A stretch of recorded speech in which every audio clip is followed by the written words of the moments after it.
સુરતમાં લેપ્ટોસ્પાયરોસિસનો પહેલો દર્દી નોંધાયો છે। યુવતીને સારવાર અર્થે નવી સિવિલમાં દાખલ કરવામાં આવી। બારડોલીની યુવતીને લક્ષણ દેખાતા તેને સારવાર અર્થે દાખલ કરવામાં આવી છે સિવિલ હોસ્પિટલમાં। 2024માં 22 દર્દી નોંધાયા હતા અને તેમાંથી 5 લોકોના મૃત્યુ થયા હતા। દર વર્ષે ચોમાસાની ઋતુમાં આ જીવલેણ લેપ્ટોસ્પાયરોસિસ હાહાકાર મચાવે છે। આ વર્ષે સુરત જિલ્લામાં લેપ્ટોસ્પાયરોસિસનો પ્રથમ દર્દી ઝપેટમાં આવી ગયો છે। આ રોગની ઝપેટમાં યુવતીની સારવાર માટે હાલ તેને નવી સિવિલ હોસ્પિટલમાં દાખલ કરવામાં આવી છે।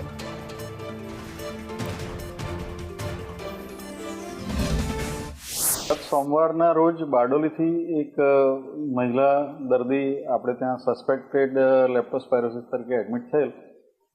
હાલ એ મેડિકલ આઈસીયુમાં એડમિટ છે અને એના રિપોર્ટ પીસીઆરના આવવાના બાકી છે। હાલ એમને શંકાસ્પદ લેપ્ટોસ્પાયરોસિસ ગણી છે। સામાન્ય રીતે આ રોગ ચોમાસાની ઋતુમાં ઘણા લાંબા સમયથી જોવા મળતો હતો। હમણાં છેલ્લા 4-5 વર્ષથી એનું પ્રમાણ ઘટ્યું છે અને મોટેભાગે ખેત મજૂરો અને ખેતી સાથે રિલેટેડ વ્યક્તિઓને થતા હોય છે, જે ઉંઘાડા પગે ખેતરોમાં જતા હોય।